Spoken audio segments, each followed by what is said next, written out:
பொதுக்காலம் 3ஆம் வாரம் செவ்வாய்.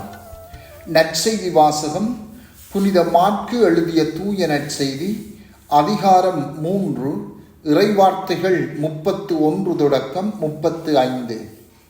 அக்காலத்தில் இயேசுவின் தாயும் சகோதரர்களும் வந்து வெளியே நின்று கொண்டு அவரை வரச் சொல்லி ஆள் அனுப்பினார்கள். அவரை சூழ்ந்து மக்கள் கூட்டம் அமர்ந்திருந்தது. அதோ தாயும் சகோதரர்களும் சகோதரிகளும் வெளியே நின்று கொண்டு உம்மை தேடுகிறார்கள் என்று அவரிடம் சொன்னார்கள். அவர் அவர்களை பார்த்து, என் தாயும் என் சகோதரர்களும் யார் என்று கேட்டு தம்மை சூழ்ந்து அமர்ந்திருந்தவர்களை சுற்றிலும் பார்த்து, இதோ என் தாயும் என் சகோதரர்களும் இவர்களே. கடவுளின் திருவுளத்தை நிறைவேற்றுபவரே என் சகோதரரும் சகோதரியும் தாயுமாவார் என்றார். சிந்தனை.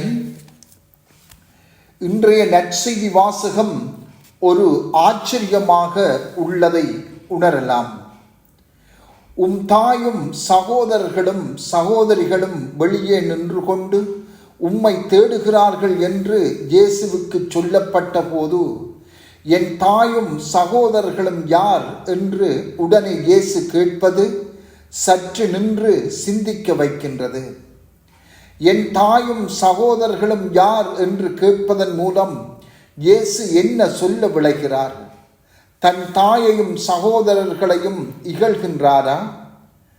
அவர்கள் உம்மை தேடுகிறார்கள் என்று இயேசுவுக்கு சொல்லப்பட்ட போது உடனே அவர் சென்று அவர்களை சந்தித்தல்லவா இருக்க வேண்டும்.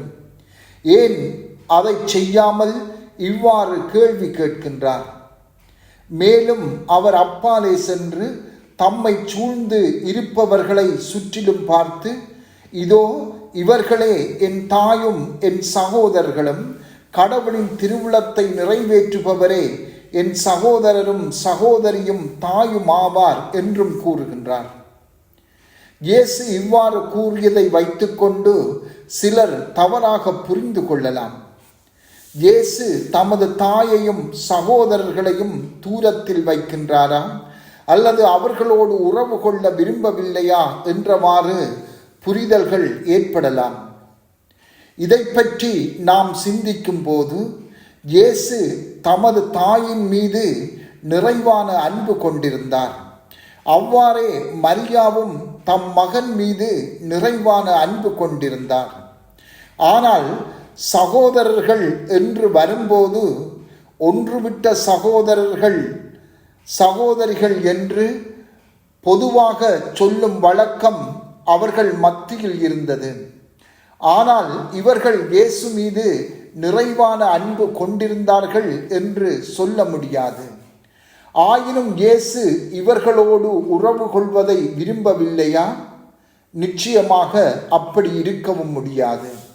மாறாக இயேசு இவ்வாறு சொல்லுவதன் மூலம் இயேசு இரத்த உறவுகளை கடந்து ஓர் ஆன்மீக குடும்பத்தை, அருளின் குடும்பத்தை உருவாக்குகின்ற சூழலை இங்கே உருவாக்குகின்றார். இரத்த உறவுகளும் இறைவனின் கொடைகளே. அவற்றை நாம் மதிக்க வேண்டும், போற்ற வேண்டும். ஆயினும் இயேசு உருவாக்கும் ஆன்மீக குடும்பம், கடவுளின் திருவுளத்தில் ஒன்றிணைக்கப்படுகின்ற அந்த குடும்பம் இன்னும் எவ்வளவோ உயர்வானது, புனிதமானது, அவசியமானது. இக்குடும்பத்தில் எல்லோரும் வந்து இணைய வேண்டும்.